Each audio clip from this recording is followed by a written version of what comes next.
তোমার কি বলবো, ও থার্সডেতে আমাদের এক্সাম ক্লাস টাইমে হবে। লেট মি সি যে আমরা বড় কোনো রুম পাই নাকি পরীক্ষার জন্য। অলরাইট, প্রথম question very easy. A student makes the following observation. তো সে কি অবজারভেশন করতেছে যে ইট কারেন্টলি, আম এটা আমার আসলে ক্লাস এইটে আমারও সেম অবজারভেশন ছিল যখন আমি ইকোনমিক্স পড়ছিলাম। It currently takes 100 yen to buy $1, which shows that United States must be much wealthier country than Japan. But it takes more than $1 to buy one British pound, which shows that United Kingdom must be a wealthier country than United States. So obviously আমরা এই অবজারভেশনের সাথে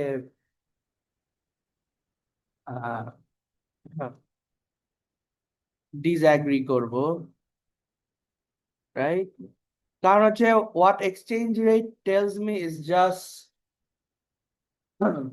মানে value of one currency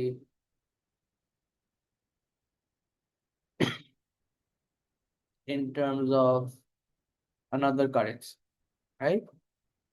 So এটা আমাকে এক একটা কান্ট্রির সাথে অন্য কান্ট্রির ওয়েলথ কম্প্যারিজন বা জিডিপি কম্প্যারিজন বা প্রোডাক্টিভিটি কম্প্যারিজন আসলে আমরা করতে পারবো না।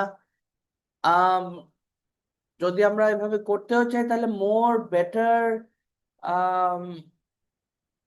মেজারমেন্ট উড বি তোমার একটা,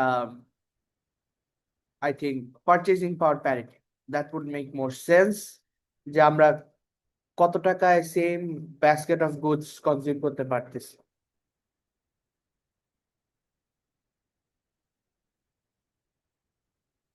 রাইট।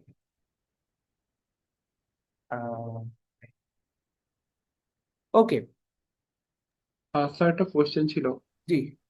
স্যার এটা কি স্যার ওই রিজনিংটা হবে না স্যার? আপনি ক্লাসে বলছিলেন যে চায়না হচ্ছে ইচ্ছা করে তাদের কারেন্সি একটু কম রাখে যাতে হচ্ছে ওদের এক্সপোর্ট মানে এক্সপোর্ট Yeah. বেশি করতে পারে। So, it tells me, so this is just a more important for, like, mostly important for trade, right? আমার এক্সচেঞ্জ রেট, কারণ হচ্ছে Chinese product I need to, if I want to buy Chinese products I can only buy with Chinese currency, right? তো এখন currency exchange rate does not determine যে আমার কান্ট্রিটা কত well of, right? কান্ট্রিটা কত economically active, right? সেটা আমাকে exchange rate সেটা বলবে না, ওইটার জন্য আমাদের অনেক অন্য ইন্ডিকেটরস আছে। আচ্ছা, very good. Right. Question number two. Suppose that an Apple iPhone costs $400 in the US, $130, 130 pounds in the United Kingdom, and 70 yen in Japan. If the exchange rate is $1.5 equals to $1 and 100 yen equals to $1, what are the real exchange rate between dollar and yen?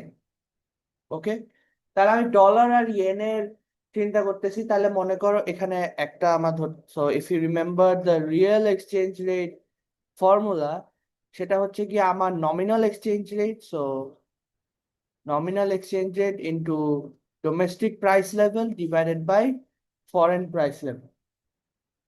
Okay, so এখন আমরা যদি মনে করো চিন্তা করতে চাই যে আমার আমরা হচ্ছে আসলে ডলার টু ইয়েন, সো আমার ডোমেস্টিক হচ্ছে গিয়ে ডলার এন্ড আমার ফরেন হচ্ছে গিয়ে আমার yen, right? Something like this. তাহলে এখন যদি আমরা মেজার করতে চাই, very easy, we just do এক্সচেঞ্জের দেওয়া আছে which is আমার 100 yen এন্ড আমার domestic price level. So again এখন আমরা অ্যাজিউম করে নিচ্ছি যে প্রাইস লেভেল ইন মানে basket of good in US and basket of good in Japan হচ্ছে একটাই, সেটা হচ্ছে Apple iPhone, right? So if we think, ওটা একটা বড় অ্যাজাম্পশন করে নিছি আর কি আমরা। তাহলে আমার উপরে ডোমেস্টিক হচ্ছে কি আমার $400 প্রাইস লেভেল, আর ফরেন হচ্ছে কি আমার 70,000 yen. and then if we just do this, তাহলে যেটা আসে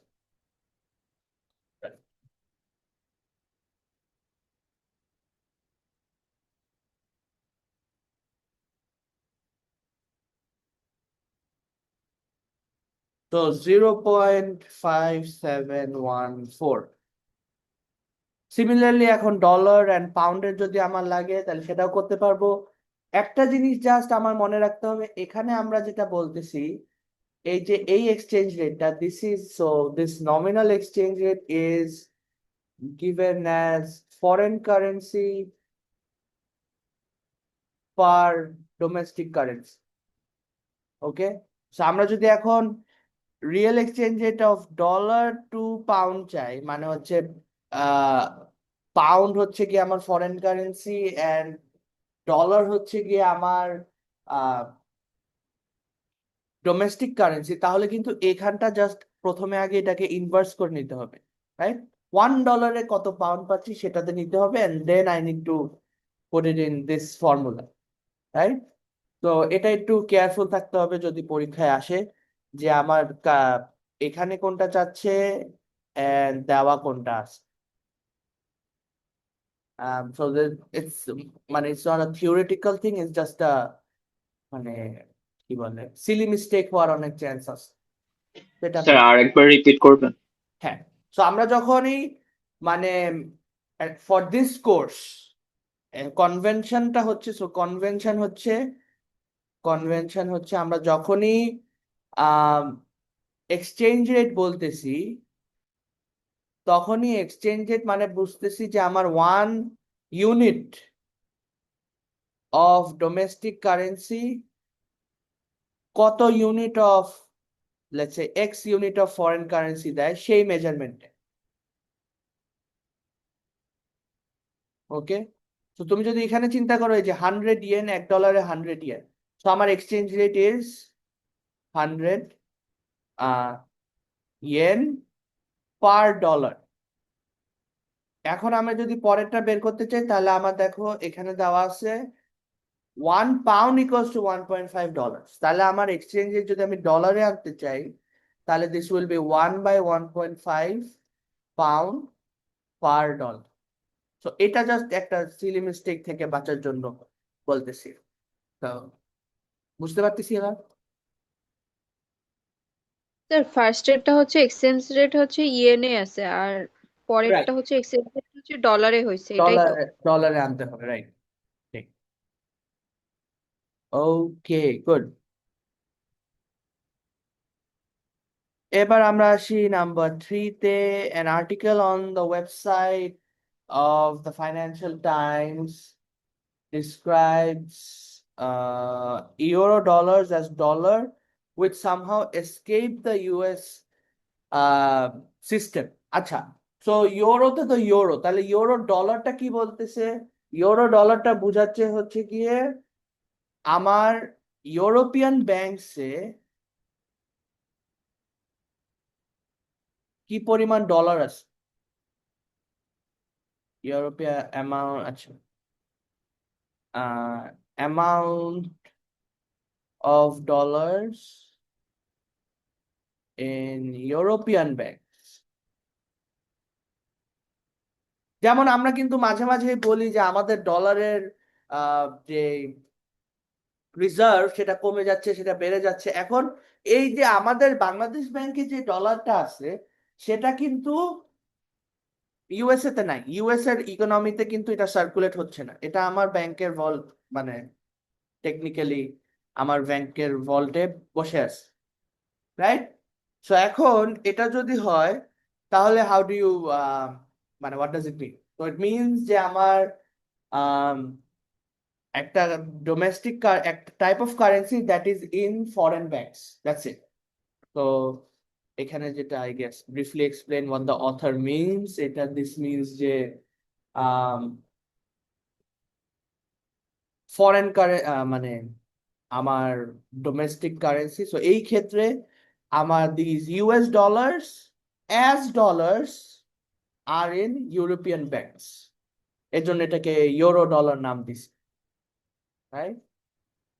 আমরা যদি এরকম টাকা ডলার্স বলতাম, তাহলে টাকা dollars would be the amount of dollars that are in Bangladeshi banks as dollars, মানে আমরা এক্সচেঞ্জ করে টাকাতে করিনি, বুঝতে পারতেছি? স্যার আরেকবার বলা যাবে? হ্যাঁ, তো মনে করো যে ডলার্স, তো মেইনলি আমরা যখন এক্সচেঞ্জের নিয়ে কথা বলতেছি তখন তো আমরা আসলে চিন্তা করতেছি যে এই যে আমি ডলারটা নিচ্ছি, ডলারটা আমি টাকাতে কনভার্ট করে টাকাতে আমি কনজিউম করবো, রাইট? এখানে যেটা হচ্ছে, এখানে বোঝাচ্ছে যে আমার ইউরোপিয়ান ব্যাংকসরা তারা ডলার নিয়ে, ডলার কিনে ডলারটা ইউএসএ তে স্পেন্ড করতেছে না, ডলারটা তাদের ব্যাংকে বা তাদের কোনো একটা রিজার্ভ সিস্টেমে তারা রেখে দিচ্ছে। সো অবভিয়াসলি তাহলে এই যে ডলারটা চলে গেল, এটা কিন্তু এখন ইউএস মার্কেটে এই ডলারটা আর সার্কুলেট হচ্ছে না। ওকে, তো এটা হচ্ছে কি আমার ইউরোপিয়ান ইকোনমিতে বসে আছে। So obviously this is sometimes done because of তোমার হচ্ছে এই যে ডলার ক্রাইসিস গুলা যেন না হয়, রাইট? সো আমি ইম্পোর্ট করতে চাই something from US, let's say during some crisis, and then আমার কাছে ডলার নাই, মানে আমি ডলার কিনতে পারতেছি না বা দের সাম প্রবলেম, তখন আমার এই যে সব সেভ রিজার্ভের ডলার গুলো আই ক্যান ইউজ। বুঝতে স্যার এটা পারলাম? কি স্যার ফরেন রিজার্ভ যে ব্যাংক রাখে স্যার ওইটার মতো? হ্যাঁ, ফরেন রিজার্ভ যেগুলো রাখতেছে, দ্যাটস ইট, এক্স্যাক্টলি ওইটাই। ওকে, Acha, according to the theory of purchasing power parity, if the inflation rate in Japan is lower than the inflation rate in Canada, what should happen to the exchange rate between Japanese yen and Canadian dollar? So এখানে obviously আমার Japanese yen, আমার যদি PPP follow করি আমি, this one, আমি যদি PPP follow করি তাহলে আমার থিওরিতে বলবে যে আমার in the long run Japanese yen will appreciate, uh, appreciate in exchange for Canadian dollars. Okay? বুঝিনি, একটু আবার বলবেন এই যে পিপিপি ফলো করে যেটা হচ্ছে? হ্যাঁ, সো আমার পারচেজিং পাওয়ার প্যারিটিটা কি? আমার হচ্ছে একই ব্যাস্কেট অফ গুডস, আমি ওই পারচেজিং পাওয়ার প্যারিটি দিয়ে I can buy the same basket of goods in Japan, I can buy the same basket of goods in Canada. ওকে, তাহলে সেটা যদি হয়ে থাকে, তাহলে আমার যদি এখন জাপানে ইনফ্লেশন রেট কম থাকে, তাহলে আমি ওই টাকা দিয়ে আমি হচ্ছে জাপানে বেশি জিনিস কিনতে পারবো, রাইট? তাহলে বেশি জিনিস যদি কিনতে পারি তাহলে লং রানে আমার কি হবে? তাহলে আমার ব্যাস্কেটটা, for the same basket I am spending less in Japan, তাহলে তাহলে ওই বাস্কেটটা is becoming more, comparatively is becoming more expensive in Canada. তখন আমার পারচেজিং পাওয়ার প্যারিটি থিওরি বলে যে আমার exchange rate should appreciate to balance it out. বুঝতে পারতেছি জিনিসটা?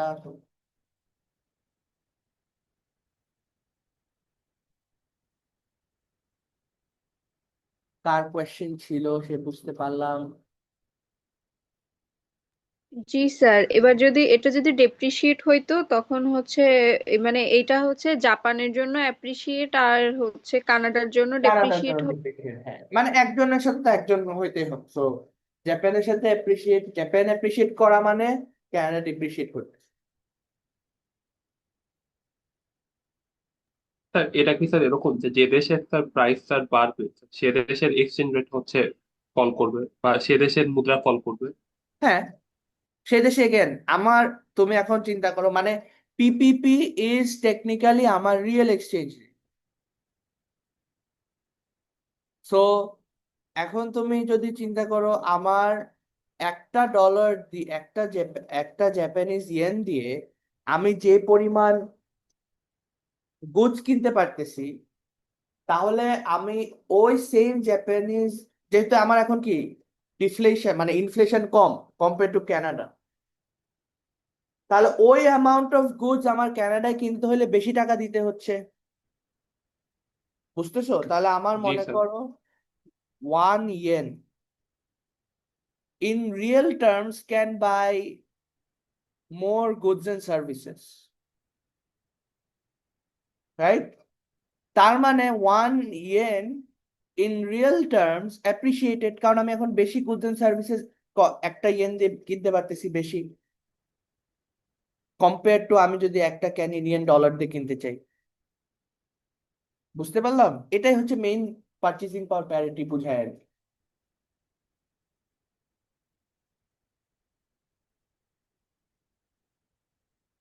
জি স্যার। তো এই কোশ্চেনে তো হচ্ছে জাস্ট এইটুকু বললেই হচ্ছে যে জাপানে হচ্ছে পারচেসিং পাওয়ার প্যারিটি কম, এজন্য এখানে অ্যাপ্রিসিয়েট হয়েছে, আর কানাডাতে অপোজিটটা, ওখানে ডেপ্রিসিয়েট হয়েছে যেহেতু এটা বেশি তাই। না না, এটাই তো। Purchasing power parity is the ratio between basket of Japan divided by basket cost of basket of আমার কানাডা। সো পারচেসিং পাওয়ার প্যারিটি সাথে আমার এক্সচেঞ্জ রেটের রিলেশন আছে। তো আমার হচ্ছে যে আমার যদি things become more expensive in Canada, তাহলে আমার থিংস মানে আমার পারচেসিং পাওয়ার প্যারিটি বলে যে আমার exchange rate in Japan will appreciate. বুঝতে পারতেছি?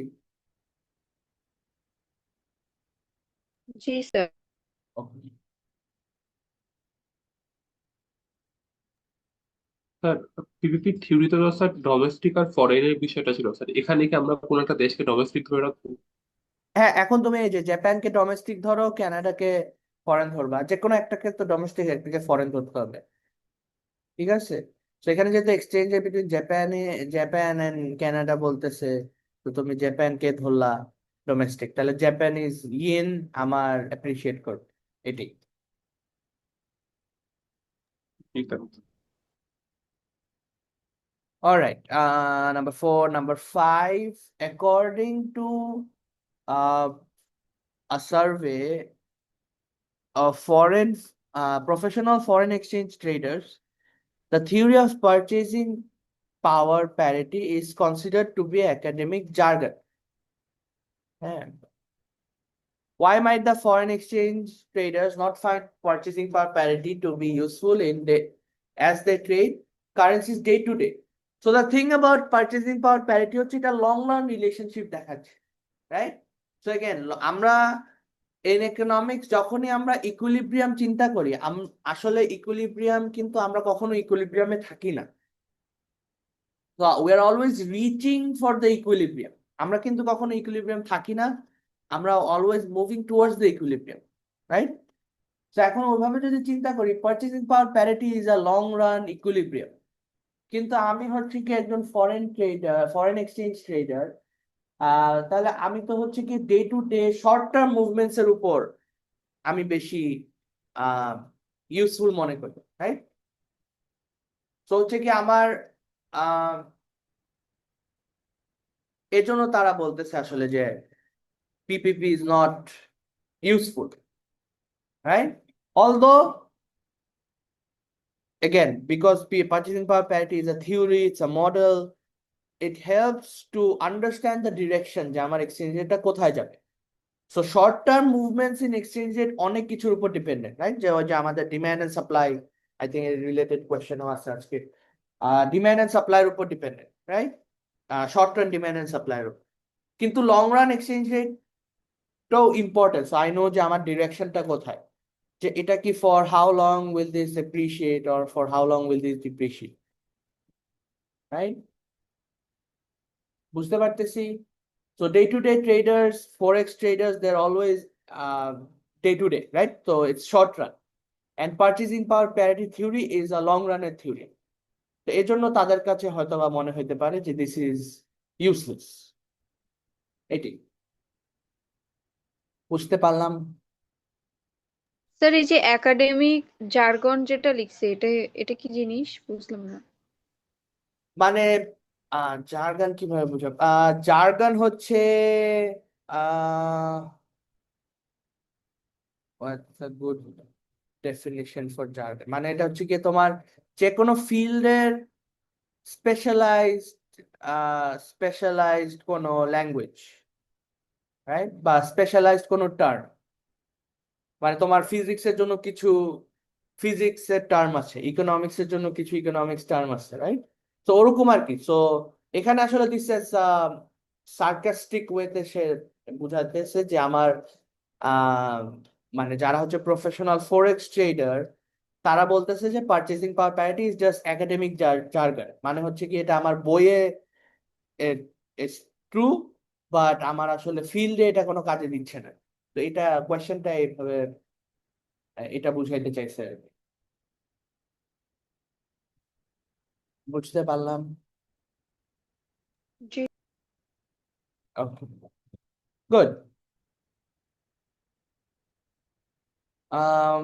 Right.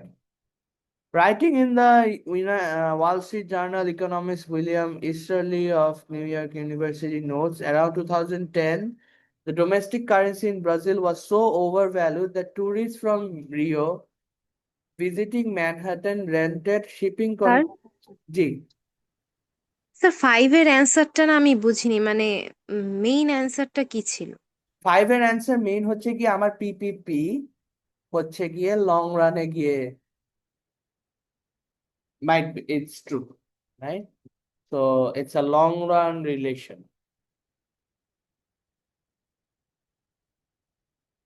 And forex ট্রেডাররা কি করে? ফরেক্স ট্রেডার ট্রাই করে টু ফোরকাস্ট যে আমার এক্সচেঞ্জ রেটটা কমবে না বাড়বে। যদি বাড়ে সে কিনবে, যদি কমে সে সেল করে দিবে, রাইট? সো এই পিপিপি তাদের জন্য হেল্পফুল না ফর ফরেক্স ট্রেডার্স।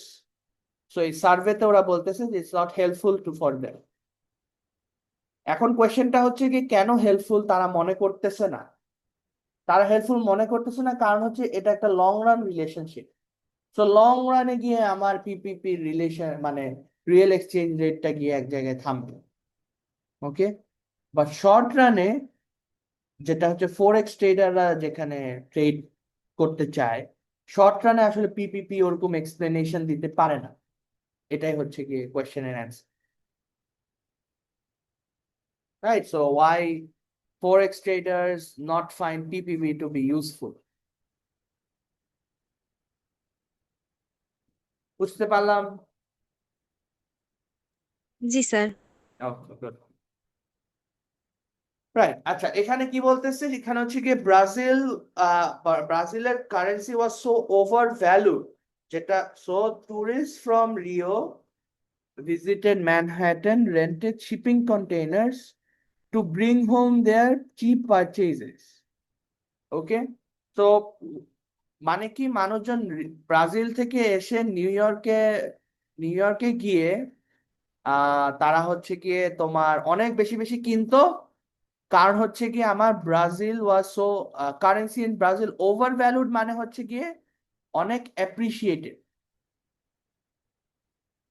তার মানে আমি হচ্ছে গিয়ে বেশি বেশি আমি আমি আগে যেরকম ইউএস ডলার এক্সচেঞ্জ করতে পারতাম, এখন আমি Brazilian I think it's called real বলে নাকি লিরা বলে, সামথিং, আই থিঙ্ক রিয়াল। তো ব্রাজিলিয়ান রিয়াল দিয়ে আমি এখন বেশি বেশি ডলার কিনতে পারতেছি। তো এখন যারা ট্যুরিস্ট তারা তো এখন বেশি বেশি ডলার কিনে আমেরিকায় শপিং করে নিয়ে আসতেছে। তো এটা বোঝাচ্ছে আর কি, তো এই ইকোনমিস্ট এটা বলছে। তো এখন কোয়েশ্চেনটা হচ্ছে what does this economist mean when he writes the Brazilian currency was over value and how is he able to tell? তো সে বলতেছে যে এটা হচ্ছে ওভার ভ্যালু।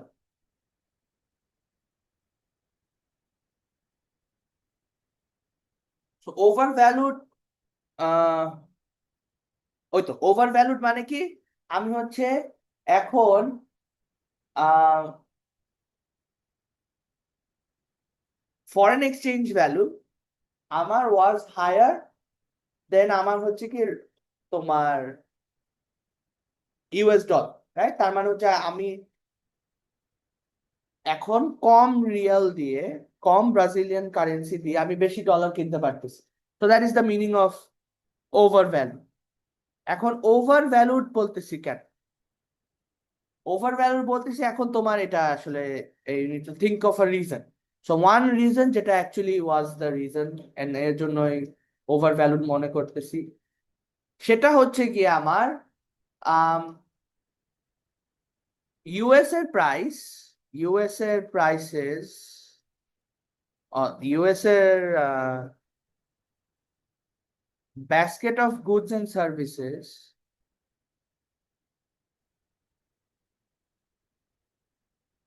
যে প্রাইস ছিল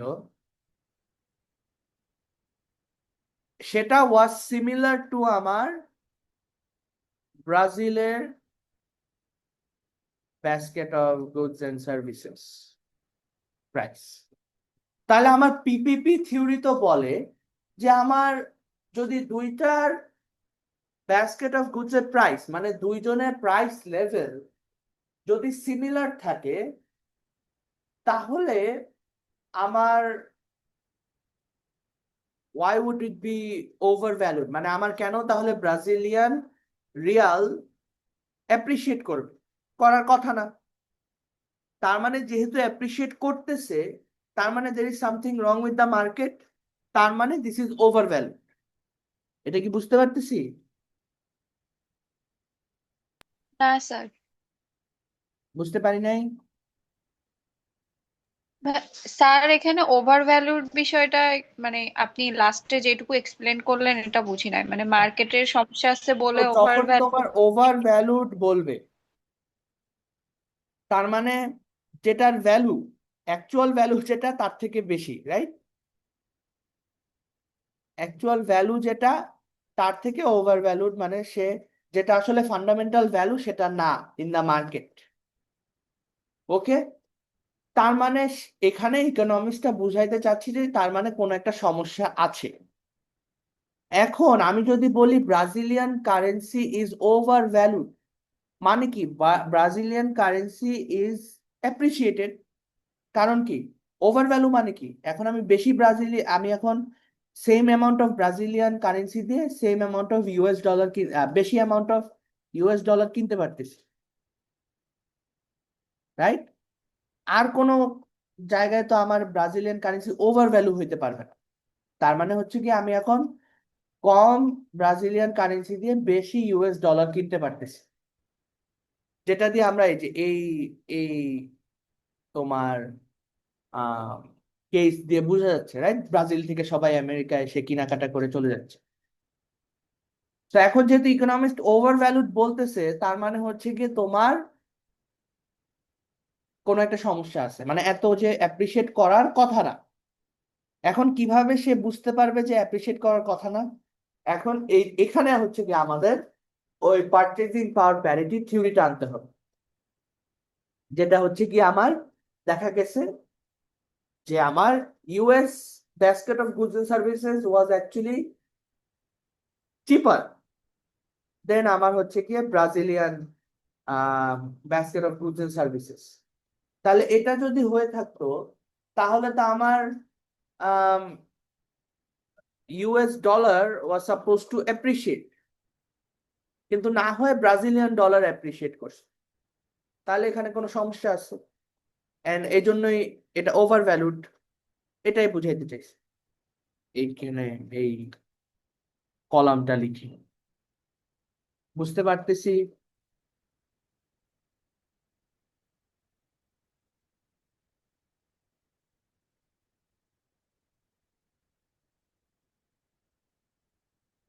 স্যার এখানে কি স্যার লং রান এক্সচেঞ্জ মানে পার্চেসিং পাওয়ার প্যারিটি কি স্যার এখানে কম হওয়ার কথা?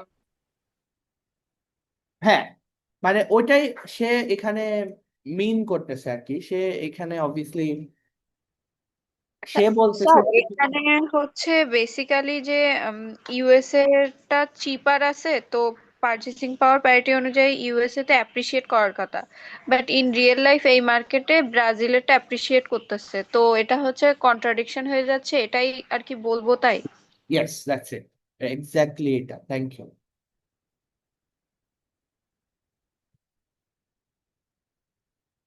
মানে এখানে ক্লুটা হচ্ছে কি ওভার ভ্যালুড ওয়ার্ডটা, তার মানে হচ্ছে এটা আসলে এত হওয়ার কথা না।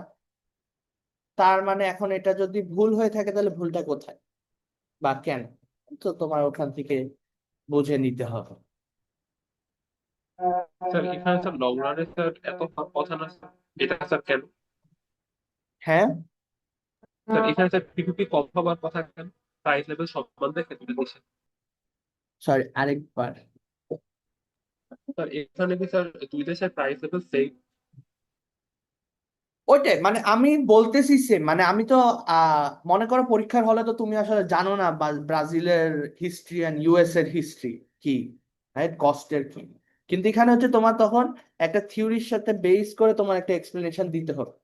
তাহলে একটা থিওরি হতে পারে যে আমার, যেহেতু ব্রাজিল আমি বলতেছি অ্যাপ্রিসিয়েট করার কথা না, তাহলে একটাই আমরা মেইন যেটা জানি সেটা হচ্ছে গিয়ে তোমার ইউএস এর প্রাইস লেভেল ওয়াজ লোয়ার বা সিমিলার টু ব্রাজিলের প্রাইস লেভেল। যদি লোয়ার বা সিমিলার হয় তাহলে তো Brazil, there was no chance যে ব্রাজিলের কারেন্সি অ্যাপ্রিসিয়েট করবে, রাইট? তো সেটাই বলতেছি, বুঝতে পারলাম। জি স্যার। ওকে, গুড। এরপরে আমরা আসি নাম্বার সেভেনে। Number seven, right? According to the theory of purchasing power parity, what should happen to the value of US dollar relative to Mexican peso if each of the following uh, occurs? Okay. তাহলে এখন বুঝতে হবে যেহেতু US dollar relative to Mexican peso মানে হচ্ছে গিয়ে peso পার dollar আমরা convention হিসাবে চিন্তা করে নিব। তার মানে হচ্ছে গিয়ে অ্যাপ্রিসিয়েট যখন বলবো তখন হচ্ছে ডলারটা অ্যাপ্রিসিয়েট করতেছে, ডিপ্রিসিয়েট যখন বলবো তখন ডলারটা ডিপ্রিসিয়েট করতেছে। আচ্ছা, মানে স্যার এখানে হোম কান্ট্রি হচ্ছে মানে ইউএসএ, আর পেসো হচ্ছে ফরেন কান্ট্রি। পেসো হচ্ছে ফরেন কান্ট্রি, এক্স্যাক্টলি। ওকে, তাহলে এতে বলতেছে over the next 10 years United states experiences an average annual inflation of 3%, while Mexico experiences an average annual inflation rate of 8%। তাহলে কি হবে? তাহলে আমার এই কারেন্সি অ্যাপ্রিসিয়েট করার কথা according to the theory of purchasing power parity. Okay,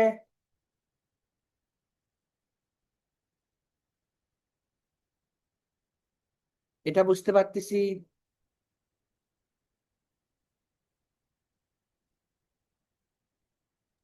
sir appreciate করার কথা বললেন? হ্যাঁ, অ্যাপ্রিসিয়েট করবে। ইউএস এর inflation com compare to Mexico, তাহলে এটা অ্যাপ্রিসিয়েট করবে। এটা কি সবাই বুঝতেছি? এটা ইজ দ্য মেইন মানে outcome of this chapter, right? Purchasing power parity থেকে জাস্ট আমার এটাই জানা লাগবে যে আমার যদি ইম্পোর্ট এক্সপোর্ট নিজের নিজের কস্ট যদি বেড়ে যায় তাহলে আমার হচ্ছে গিয়ে আহ কিভাবে এফেক্ট করবে। সো এখানে আমার কি, আমার নিজের প্রোডাক্টস গুলা যেভাবে যে হারে বাড়তেছে প্রাইস, তার থেকে মেক্সিকোতে বেশি হারে বাড়তেছে। তাহলে সেম ইউএস ডলার দিয়ে আমি এখন ইন রিয়েল টার্মস ইউএসএ তে বেশি গুডস কিনতে পারবো কম্পেয়ার টু মেক্সিকো, রাইট? তাহলে আমার এখন ইউএসএ কি করবে? অ্যাপ্রিসিয়েট করবে। বুঝতে পারতেছি। স্যার এটাকে আমরা রুল অফ থাম্ব হিসেবে বলতে পারি যে স্যার যদি হচ্ছে আমার পিপিপি হচ্ছে মানে যদি আমার বাড়ে তাহলে হচ্ছে আমার ডোমেস্টিক কারেন্সি অ্যাপ্রিসিয়েট করবে। হ্যাঁ, ওটাই তো। মানে জাস্ট রিমেম্বার এইটা, মানে জাস্ট রিমেম্বার, মানে যেহেতু purchasing power parity is related to আমার real exchange rate, just remember real exchange রেটের formula, right? So if real exchange rate আমার কি বলে, স্যার এখানে এই নম্বরটার কোশ্চেন কি ছিল? এটা তো জাস্ট একটা সিচুয়েশন লেখা, সিচুয়েশনটা ব্যাখ্যা করতে হবে। হ্যাঁ এই যে এখানে বলে according to theory what should happen to the value of US dollar relative to Mexican peso, মানে হচ্ছে ইউএস ডলারের এক্সচেঞ্জ রেটের কি হবে টু পেসো। তাহলে এখন এই যে ফলোইং অকার্স, তো কি হয়েছে, 10 বছর ধরে ইনফ্লেশন রেট 3% ইউএসএ তে, মেক্সিকোতে 8%। তাহলে কি হবে, তাহলে আমার ইউএস ডলার এপ্রিসিয়েট করবে এগেনস্ট মেক্সিকান পেসো।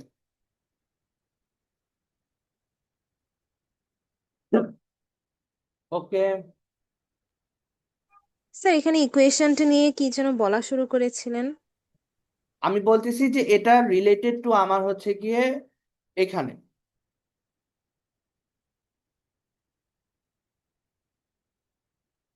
ওকে।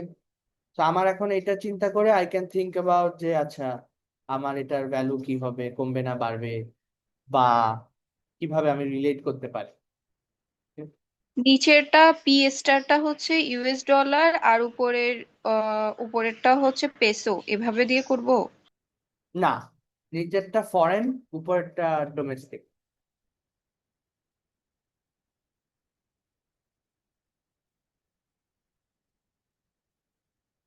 ওকে, এরপর আমরা আসি বিতে। বিতে হচ্ছে the United States puts quota and tariffs on many imported goods. Okay, তাহলে এখানে ইম্পোর্টেড গুডস যদি আমি আমার ট্যারিফ এন্ড কোটা বাড়ায় দেই, তাহলে তোমার হচ্ছে কি হবে, ডোমেস্টিক প্রাইস বাড়বে স্যার। তাহলে আমার ডলার স্যার এপ্রিসিয়েট করবে, কারণ এখন মেক্সিকান গুডস আমি অ্যাপ্রিসিয়েট করবে না, কি, মানে ইউএসএ তে ডেপ্রিসিয়েট করবে না। ইউএসএ ট্যারিফ বসাচ্ছে তার ইম্পোর্ট করে যেসব গুডস তার উপরে। তাহলে এখন চিন্তা করো যে আমার ইম্পোর্ট যদি কমে যায়, তার মানে কি আমার ফরেন কারেন্সি ডিমান্ড কমে যাবে। তাহলে ফরেন কারেন্সি ডিমান্ড যদি কমে যায়, তার মানে আমার ডোমেস্টিক কারেন্সি ডিমান্ড বেড়ে যাবে, একটা কমলে তো একটা বাড়বে। তাহলে ডোমেস্টিক কারেন্সি ডিমান্ড যদি বাড়ে, তাহলে আমার ডোমেস্টিক কারেন্সি অ্যাপ্রিসিয়েট করবে। বুঝতে পারতেছি। স্যার এটাকে একটু উদাহরণ দিয়ে বলা যায়, মানে কোনো উদাহরণ দিয়ে? উদাহরণ বলতে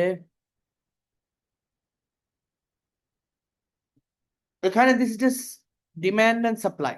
তা আমার এখানে ইউএস ডলার আছে, এখানে আমার হচ্ছে গিয়ে ইউএস ডলারের ডিমান্ড আছে, রাইট?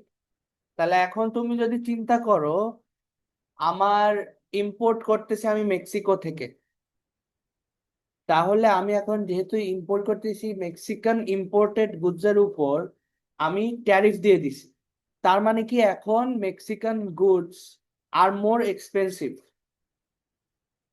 ঠিক আছে, একটু বুঝতেছি।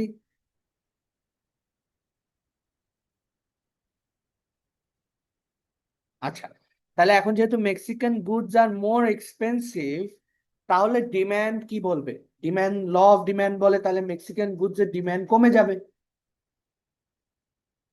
এখন মেক্সিকান গুডস, মেক্সিকান গুডের যে এটা এক্সপেন্সিভ বললেন, এক্সপেন্সিভ তো আমরা তখন কনক্লুশনে আসবো না যখন হচ্ছে আমরা এখানে, মানে আপনি আগে যে সিকুয়েলটা বললেন যে মানে ফার্স্টে আমি ট্যারিফ বসাচ্ছি এজন্য আমার ইম্পোর্ট কমতেছে, দ্যাটস ওয়াই আমার ফরেন কারেন্সির ডিমান্ড কমতেছে, ফরেন কারেন্সির ডিমান্ড কমার ফলে আমার ডোমেস্টিক ডিমান্ড বাড়তেছে, এর ফলে ডোমেস্টিক অ্যাপ্রিসিয়েট করতেছে। হ্যাঁ, এজন্য আমার হচ্ছে এটা যেহেতু অ্যাপ্রিসিয়েট করতেছে, আমার পেসোটা হচ্ছে ডেপ্রিসিয়েট করবে, এজন্য আর কি এক্সপেন্সিভ হবে। এভাবে আসবে না নাকি না না না ডিরেক্ট? না না না, ওইটা তো পরে। আমি তুমি বলতেছো যে আমার পেসো ডেপ্রিসিয়েট করবে, তাহলে তো আবার ইম্পোর্টেড গুডস চিপার হয়ে যাবে। এটা বুঝতেছি। মানে তুমি আবার বেশি লং রান চলে যাচ্ছ, শর্ট রান চিন্তা। শর্ট রানে আমার peso importing from Mexico is more expensive, তাহলে এখন ইম্পোর্টিং ফ্রম মেক্সিকো কমায় দিব, তাহলে মেক্সিকান পেসো ডিমান্ড কমে যাবে। তাহলে মেক্সিকোর পেসো ডিমান্ড যদি কমে যায়, তাহলে মেক্সিকোর কারেন্সি ডিপ্রিসিয়েট করবে। তাহলে মেক্সিকান পেসো যদি ডিপ্রিসিয়েট করে, তাহলে ইউএস ডলার এপ্রিসিয়েট করতে হবে। বুঝতে পারলাম এবার?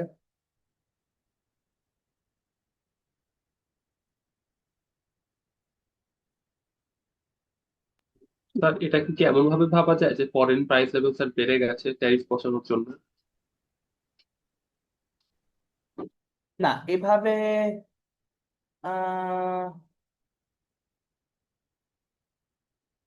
এভাবে চিন্তা করার দরকার আছে? আমরা এত কঠিন ভাবে কেন চিন্তা করতেছি?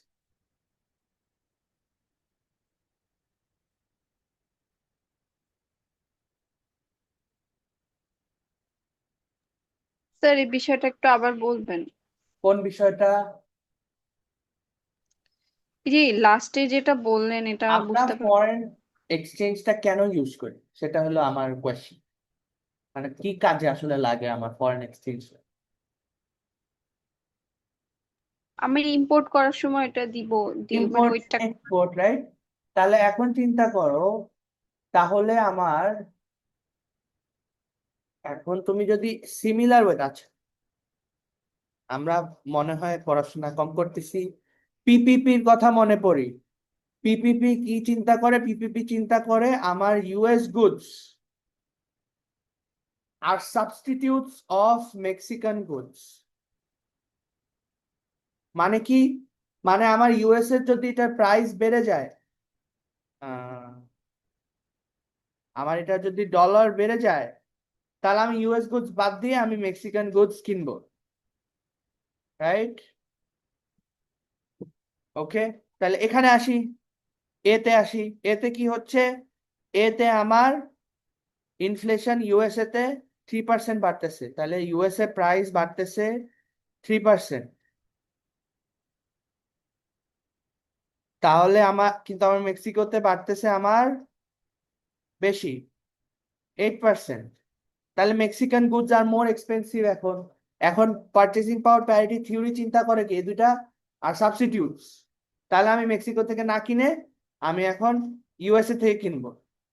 তাহলে ইউএসএ থেকে যদি কিনি, তাহলে আমার ইউএস এর ডলারের ডিমান্ড কি হবে? বেড়ে যাবে। তাহলে ডলার ডিমান্ড যদি বেড়ে যায়, তাহলে আমার কি হবে?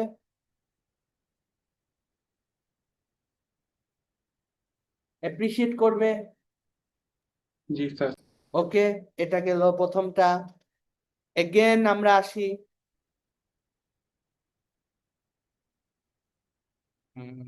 রাইট, আবার আমরা আসি এখানে। এখন আমার ইম্পোর্টেড গুডসে সে ট্যারিফ দিছে, কিন্তু আমার মেক্সিকো কিন্তু এটার ব্যাপারে কিছু বলা নাই যে মেক্সিকো ট্যারিফ দিছে কি দেয়নি। তাহলে এগেন আমার কি হচ্ছে? এগেন আমার ইউএস গুডস আর চিপার, মেক্সিকান গুডস আর এক্সপেন্সিভ। তাহলে মানুষ এখন কি করবে? ইউএস গুডস বেশি কিনবে। তাহলে ইউএস গুডস এর ডিমান্ড, ডলারের ডিমান্ড বেড়ে যাবে। ডলার ডিমান্ড যদি বেড়ে যায়, তাহলে কি হবে?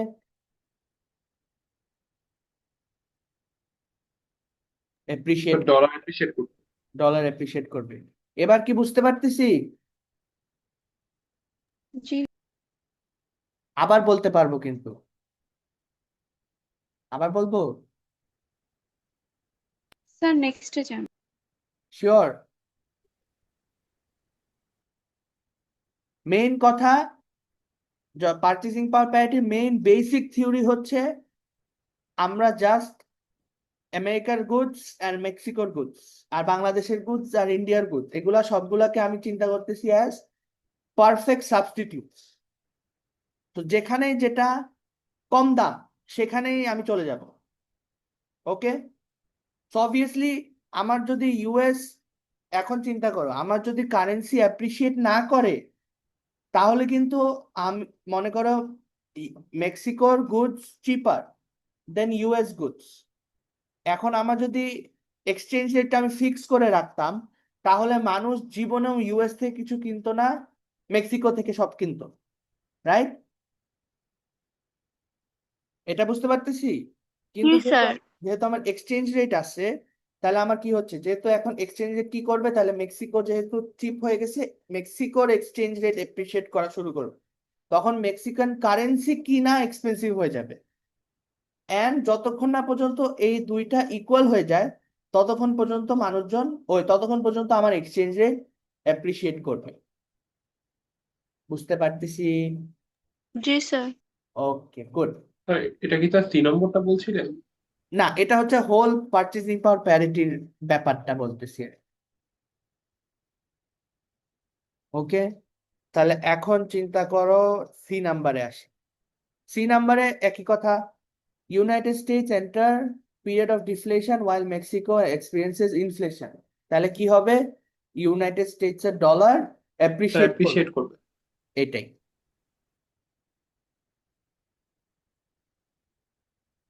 ওকে, স্যার এখানে কি স্যার একই সাথে দুইটা এফেক্ট হচ্ছে না? একই সাথে হচ্ছে ইউএস এর স্যার প্রাইস লেভেল কমছে, আবার মেক্সিকোর প্রাইস লেভেল বাড়ছে। হ্যাঁ, তাহলে ওভাবে আমার অ্যাপ্রিসিয়েট হইতে হবে ওই গ্যাপটা ফুলফিল করার জন্য। যেমন, আচ্ছা, একটা ম্যাথ দিয়ে এক্সাম্পল বুঝি। মনে করো একটা কি হবে, লেটস সে মানে আচ্ছা, any basic basket of goods, right? তো ওই বাস্কেটটা আমার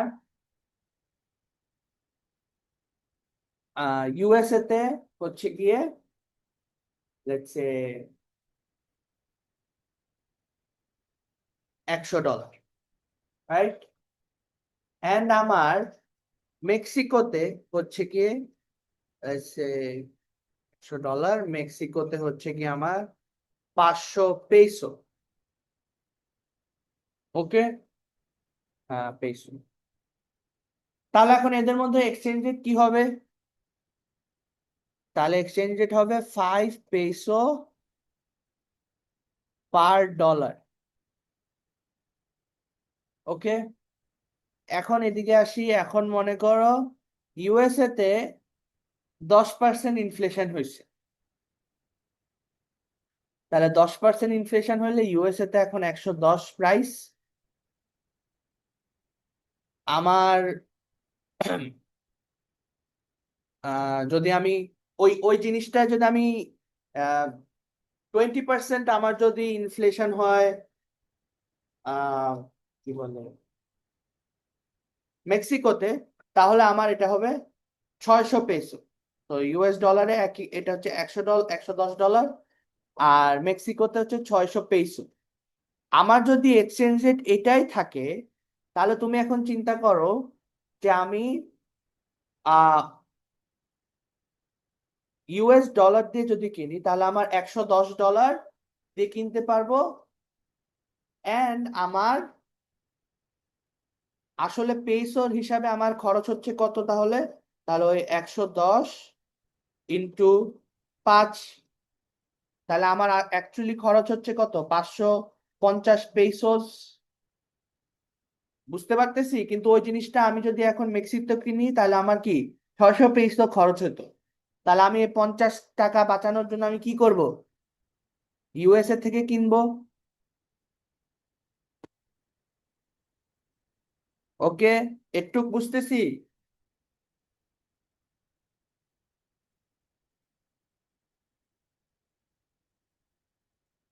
বুঝতেছি।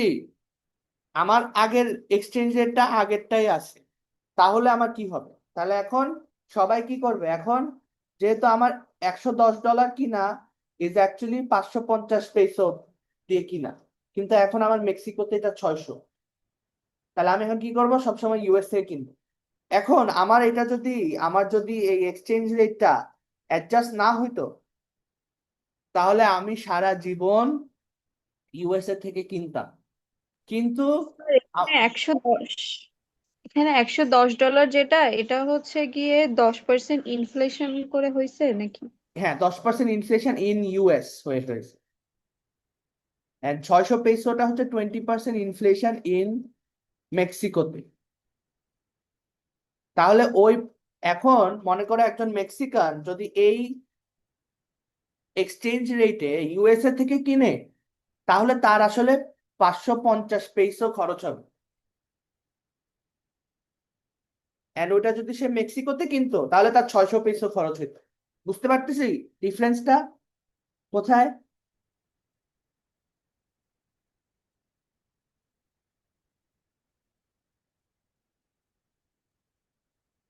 তাহলে সবাই এখন কি করবে? এই যে 50 পেসো বাঁচাইতে সবাই এখন ইউএস থেকে, থিওরিটিক্যালি সবার ইউএস থেকে কেনার কথা। ওকে, এখন ইউএস থেকে কিনতে কিনতে এখন কি হবে? ইউএস এর ডলারের ডিমান্ড বেড়ে যাবে। সবাই, ইউএস এর মানুষ তো ইউএস ডলার চাই, প্লাস এখন মেক্সিকোর মানুষও ইউএস ডলার চাচ্ছে। তাহলে এখন আমার ইউএস ডলার এপ্রিসিয়েট করতে হবে। এপ্রিসিয়েট করে কি হবে এক্সচেঞ্জ রেটটা? সেটা হবে 600/110, যেটা হচ্ছে কি আমার 5.45 পেসো বাই ডলার।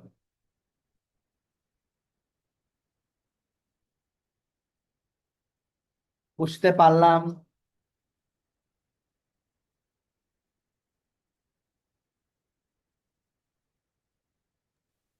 জি জি স্যার। স্যার।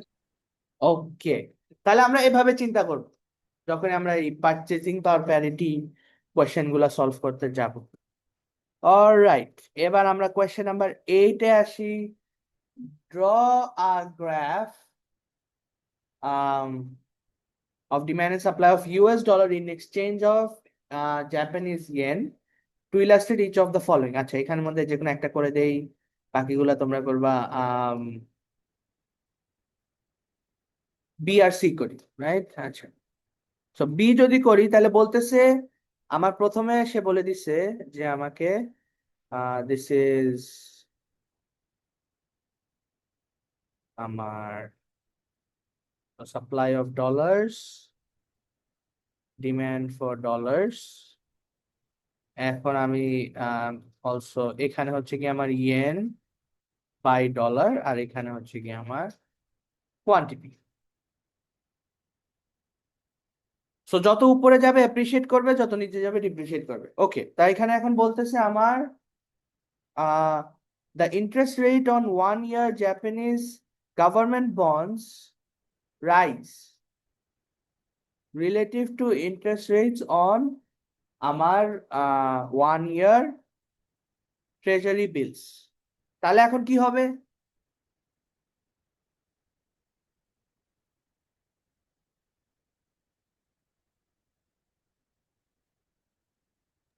স্যার স্যার জাপানে স্যার বেশি ইন্টারেস্ট দিচ্ছে, তাহলে হচ্ছে স্যার জাপানিজ কারেন্সির ডিমান্ড বাড়বে। জাপানিজ কারেন্সি ডিমান্ড বাড়বে আর আমার ডিমান্ড স্যার কমবে। কমে যাবে। তাহলে আমার এটা ডিপ্রিসিয়েট করবে। ওকে, স্যার আমরা এখানে ডলারকে হোম কান্ট্রি আর ইয়েনকে ফরেন ধরতেছি। হ্যাঁ, ডলারকে হোম কান্ট্রি আর ইয়ে হচ্ছে ফরেন। এই যে এখানে বলে দিচ্ছে US dollar in exchange for Japanese yen, মানে ইউএস ডলার দিয়ে আমি হচ্ছে জাপানিজ ইয়েন কিনবো, এই জন্য। স্যার গ্রাফটা কি স্যার ইউএস ডলারে? হ্যাঁ, এই যে ইয়েন পার ডলার, $1 আমি কয়টা ইয়েন কিনতে পারবো ওই হিসাবে। ওকে, বুঝা গেল?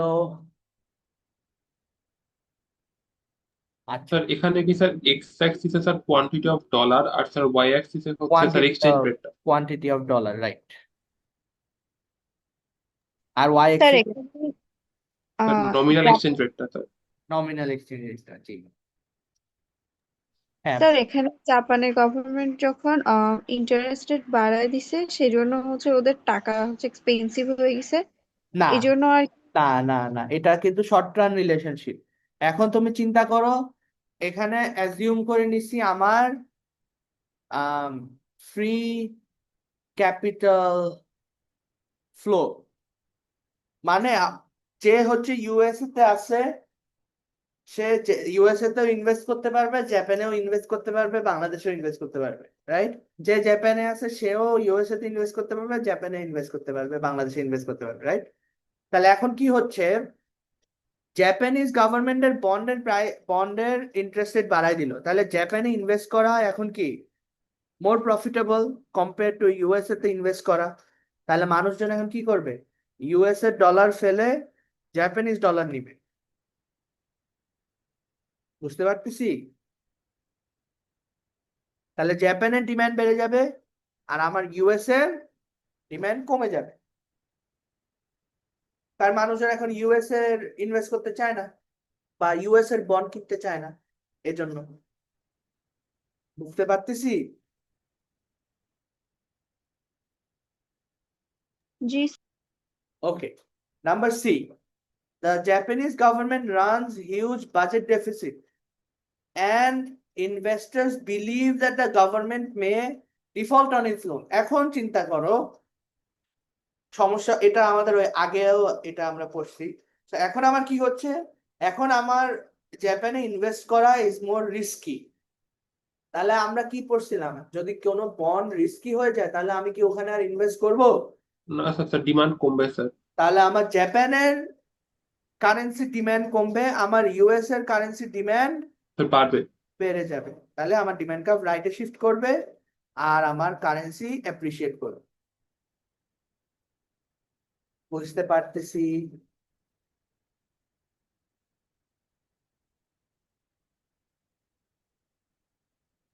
ওকে,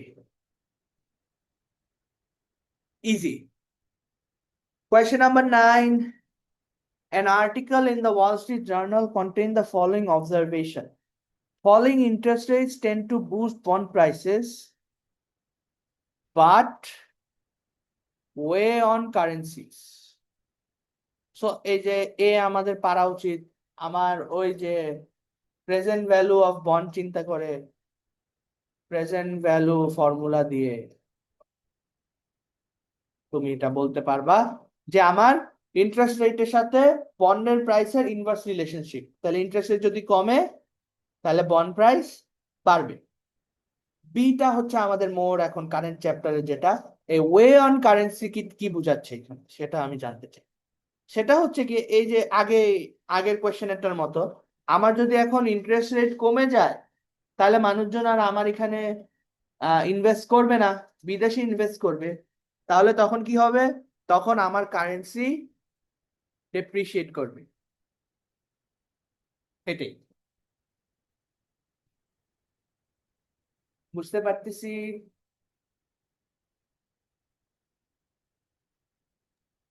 স্যার এটা কি sir falling domestic interest rate বোঝাচ্ছে? ফলিং ডোমেস্টিক ইন্টারেস্ট, হ্যাঁ। মানে কিছু আর না স্যার বললে অ্যাজিউম করে নিতে হবে ডোমেস্টিক। বুঝতে পারতেছি?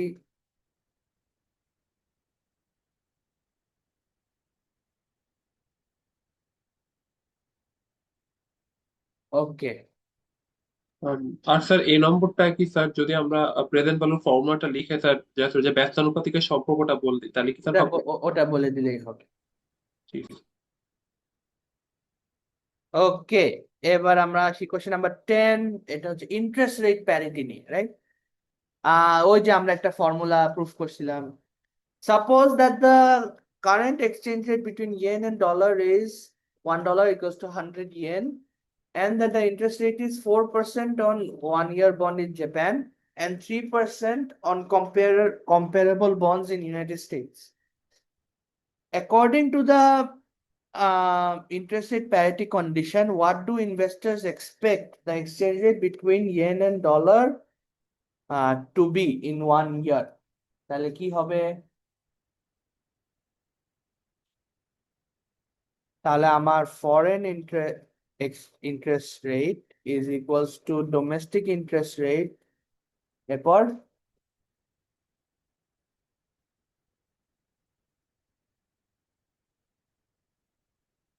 প্লাস আমার এক্সচেঞ্জ রেট এক্সপেকটেশন T+1 এ মাইনাস এক্সচেঞ্জ রেট এখন ডিভাইডেড বাই এক্সচেঞ্জ রেট এখন।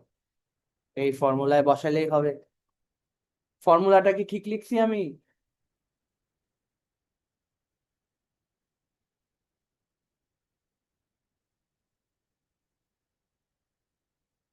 স্যার এই ম্যাথটা একটু করবেন পুরোটা।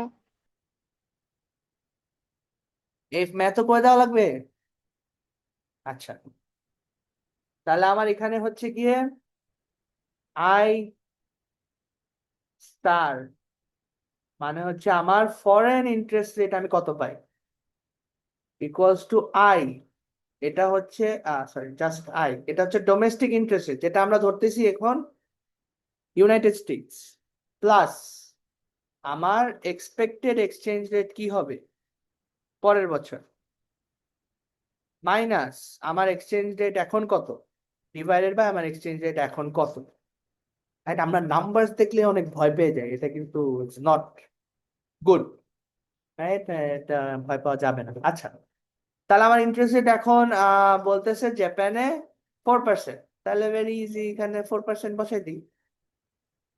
আমার ইউনাইটেড স্টেটসে বলতেছে 3%, তাহলে 3% বসিয়ে দিই। প্লাস আমার এটা বের করতে হবে, মাইনাস আমার এখন এক্সচেঞ্জ রেট হচ্ছে 100 ডিভাইড বাই 100, রাইট?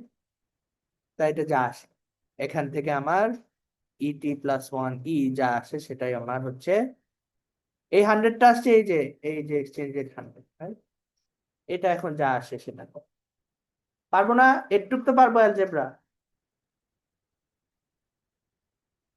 ফর্মুলাটা মনে রাখলেই হবে।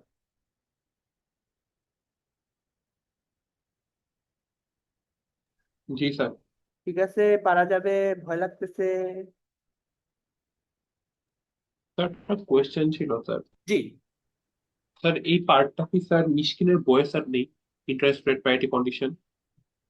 হম মিষ্টিনে বইতে না থাকলে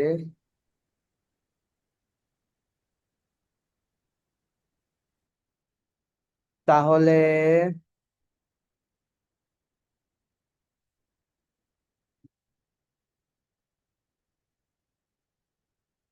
স্যার আমরা ইন কোর্সে যে দুইটা টপিক বলছেন ওই দুইটা টপিক কি মিশকিনের বই থেকে আপনি এই কয়েকদিন যা পড়াইছেন ওইটার ভিত্তিতে এই প্রবলেম সলভটা? হ্যাঁ,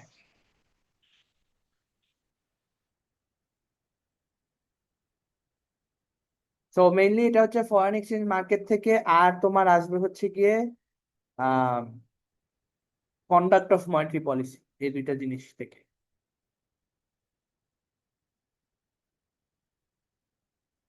অলরাইট, এটা সলভ করলে পারবো।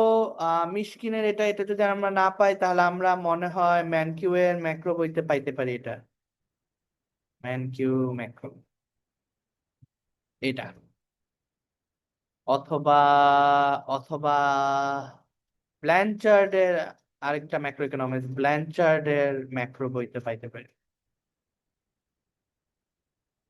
ওকে, জি sir. Okay, number 11, suppose that exchange rate is এত but is expected to be এত in 1 year. If the current interest rate in 1 year comes so what does the interest rate parity condition assume that there is no difference? এটা আমরা পারবো আগের মতোই, 11 পারবো, 12 করি। ও আচ্ছা, 12 যেহেতু শেষ তাহলে করি, 11 করতে পারবো। আচ্ছা, আরো আছে। অলরাইট, এখানে আমাকে বলতেছে যে সাপোজ দ্যাট এক্সচেঞ্জ রেট হচ্ছে এত, এক্সপেক্টেড হচ্ছে এত, এগেন আমরা ওই ফর্মুলায় বসাই, তাহলে হবে I star equals to I T plus ET star plus 1 minus ET by ET. তাহলে সে আমাকে বলতেছে যে আমার এখন এক্সচেঞ্জ রেট, আচ্ছা তাহলে আমার আইটি, আচ্ছা হ্যাঁ, 1 year গভর্নমেন্ট বন্ডস 4% বলে দিছে, ডোমেস্টিক এখন দেখো ডোমেস্টিক আমি কেন ইউনাইটেড কিংডম ধরতেছি, কারণ এই যে just easier, right? One pound equals to 1.5 euro, 1 pound equals to 1.35 euros, এই জন্য। আচ্ছা, তাহলে ডোমেস্টিক ইন্টারেস্ট রেটটা আমার বের করতে হবে, প্লাস আমার এক্সপেক্টেড এক্সচেঞ্জ রেট হচ্ছে 1.35, আমার এখন গিভেন এক্সচেঞ্জ হচ্ছে -1.5 ডিভাইডেড বাই 1.50। এটা সলভ করলে আমার ইন্টারেস্ট রেট বের হয়ে আসে, যেটাই আসে।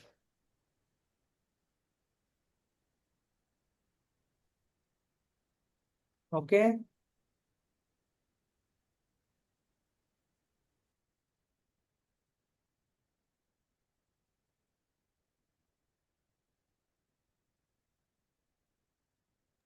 জি জি স্যার। স্যার। অলরাইট।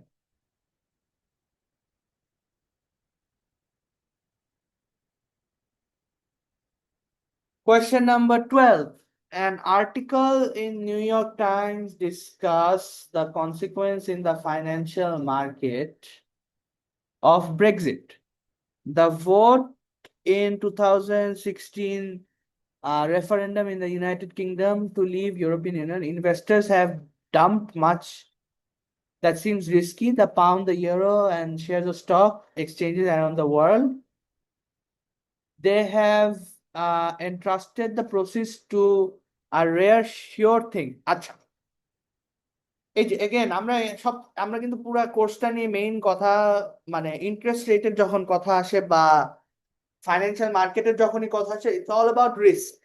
সো যখনই ইউনাইটেড কিংডম ব্রেক্সিট নিছে, মানে হচ্ছে ব্রিটেন ইউরোপিয়ান ইউনিয়ন থেকে এক্সিট হয়ে যাবে, তখন ইনভেস্টারসদের মধ্যে একটা পারসিভ রিস্ক চলে আসছে যে ইউরোপের কি হবে, পাউন্ডের কি হবে, আর এই ইউরোপিয়ান এক্সচেঞ্জ রেটের কি হবে, মানে স্টক মার্কেটের কি হবে, রাইট? সো এখানে সেটা বলতেছে। তাহলে সবচেয়ে সেফ অপশন তারা কি ভাবছে, হচ্ছে কি আমার ইউনাইটেড স্টেটস ট্রেজারি বিল। ওকে, সো তোমার ফাইনালে যদি আমি এরকম মানে এটা ঘুরায় কিন্তু আমি দিতে পারি যে আমার ওই বন্ডের প্রাইসের কি হবে অফ ট্রেজারি বিলস এন্ড বন্ডের price in United kingdom, right? একই সিচুয়েশন দিয়ে দুইটা কোয়েশ্চেন হইতে পারে। আচ্ছা, তাহলে এখানে আমার বলতেছে, সিচুয়েশনটা একটু আরেকবার বলবেন, সিচুয়েশনটা বুঝি নাই। হ্যাঁ, সিচুয়েশন হচ্ছে হঠাৎ করে রেফারেন্ডাম হয়েছে, গণভোট হয়েছে যে আমার ইউনাইটেড কিংডম ইউরোপিয়ান ইউনিয়নে থাকবে না, রাইট? তাহলে যেহেতু থাকবে না, এখন ইনভেস্টর যারা হচ্ছে গিয়ে ইউরোপিয়ান ইউনিয়নে ইনভেস্ট করে, ইউকে তে ইনভেস্ট করে, পাউন্ডে ইনভেস্ট করে, ইউরোতে ইনভেস্ট করে, তারা সবাই এখন সিচুয়েশনটাকে খুব রিস্কি মনে করতেছে। এখন যেহেতু সিচুয়েশনটা ইজ রিস্কি, তাহলে আমরা কি জানি, রিস্কি শেয়ারের ডিমান্ড কমে যায়। এন্ড আমরা আমাদের মডেল কি বলে, যে ওই রিস্কির পার্ট, যে পার্ট অফ ডিমান্ড কমে যাচ্ছে সেই পার্টটা অন্য কোনো সেফ একটা অ্যাসেটের দিকে ডিমান্ডটা বেড়ে যাবে। তাহলে এখানে কি হচ্ছে, সেফ অ্যাসেট তারা চিন্তা করতেছে ইউএস এর গভর্নমেন্ট বন্ডস, ট্রেজারি বন্ডস। বুঝতে পারতেছি? তাহলে এখানে কি করছে তারা, হচ্ছে pound, euro shares, European shares সব বাদ দিয়ে ওরা হচ্ছে ইউনাইটেড স্টেটস এর ট্রেজারি বন্ডে ইনভেস্ট করা শুরু করছে। এন্ড এই আর্টিকেল এই সিচুয়েশনটাকে নাম দিছে ফ্লাইট টু সেফটি, মানে তারা এখন রিস্কি শেয়ার থেকে, রিস্কি অ্যাসেট থেকে তারা হচ্ছে সেফ অ্যাসেটে তাদের ইনভেস্টমেন্ট গুলা নিয়ে আসতেছে। বুঝতে পারলাম? এটার যে আরেকটা কন্ডিশন আপনি বললেন, এটা থেকে দুইটা কন্ডিশন আসতে পারে, ওইটা একটু আবার বলবেন।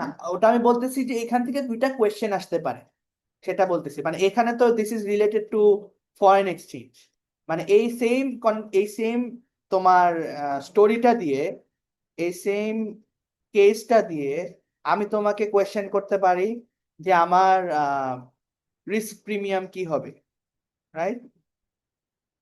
অথবা আমার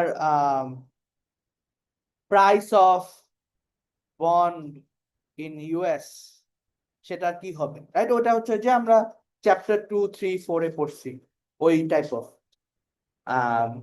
কোয়েশ্চেন গুলো। বুঝতে পারলাম, ওটা আলাদা। বোঝা গেল? জি স্যার। ওকে, তাহলে এখন কোয়েশ্চেন হচ্ছে গিয়ে আমার what is flight to safety, এখানে বুঝাইতে চাচ্ছি সেটা হচ্ছে গিয়ে আমার যারা হচ্ছে investor to save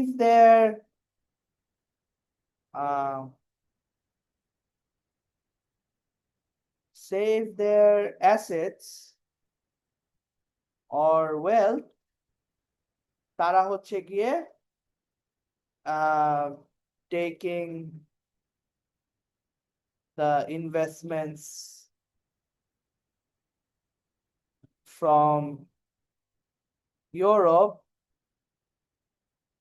to US, তারা যে ইনভেস্টমেন্ট গুলা ইউরোপে করছে সেগুলা সব নিয়ে এসে তারা হচ্ছে ইউএসএ তে একটা সেফার অ্যাসেটে ইনভেস্ট করতেছে। এটাই হচ্ছে এখানে তোমার New York Times flight to safety process তারা নাম দিছে আর কি। It's not an official anything, এটা জাস্ট সাউন্ডস নাইস, রাইট? বুঝতে পারলাম? জি স্যার।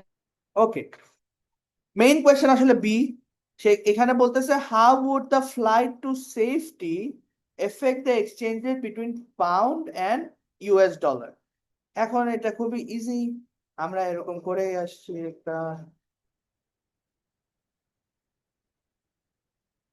যদি হয় তাহলে পাউন্ড টু ইউএস ডলার বলছে, তাহলে আমার এখানে থাকবে হচ্ছে গিয়ে পাউন্ড পার ডলার, এখানে কোয়ান্টিটি অফ ডলার।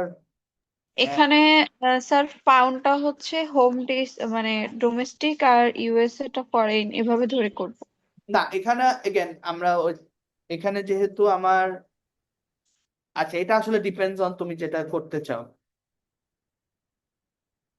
না, এখানে এই যে বলে দিচ্ছে, না বলে দিচ্ছে US dollar in exchange for pound, মানে হচ্ছে একটা ইউএস ডলার দিয়ে কত পাউন্ড কিনতে পারি, ঠিক আছে? সো পাউন্ড পার ডলার হইতে হবে। তো এটা হচ্ছে আমার সাপ্লাই এন্ড দেন আমার ডিমান্ড কার্ভ এখান থেকে শুরু, স্যার এন্ড এখানে স্যার ডিমান্ড স্যার বাড়বে না? তো এখানে আমার ডিমান্ড বাড়বে, কারণ সবাই তাদের ইনভেস্টমেন্ট গুলা ইউএসএ ইউকে থেকে এখন ইউএসএ তে নিয়ে আসতেছে, এটাই easy, I think very easy. বুঝা গেল এটা?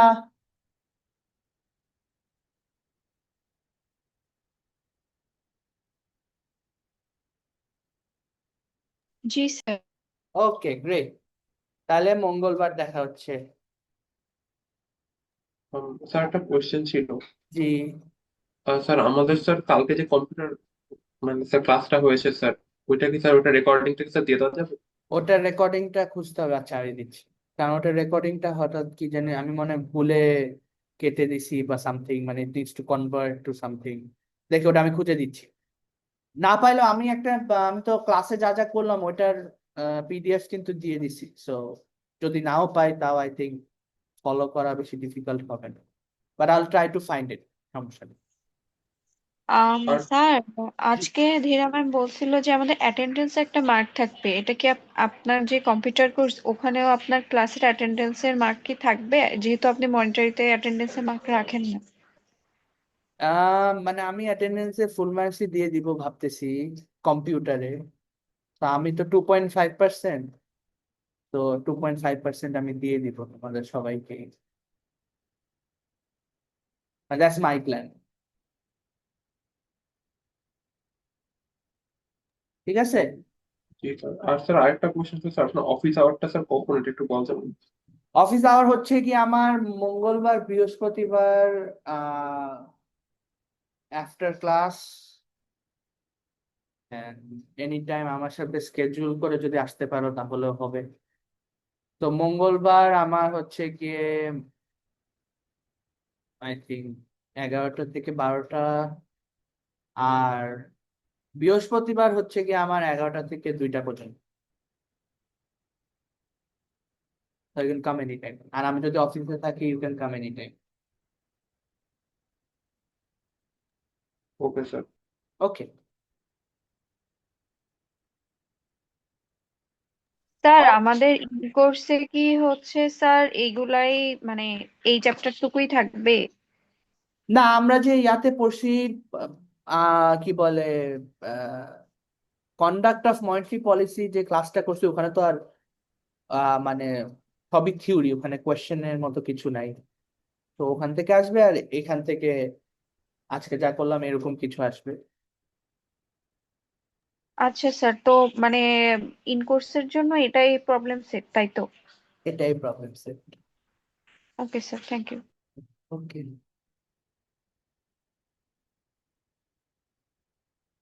অলরাইট, ঠিক আছে, তাহলে আমরা আজকে এখানে শেষ করি। এটার রেকর্ডিং আমি দিয়ে দিচ্ছি। ঠিক আছে। Thank you everyone.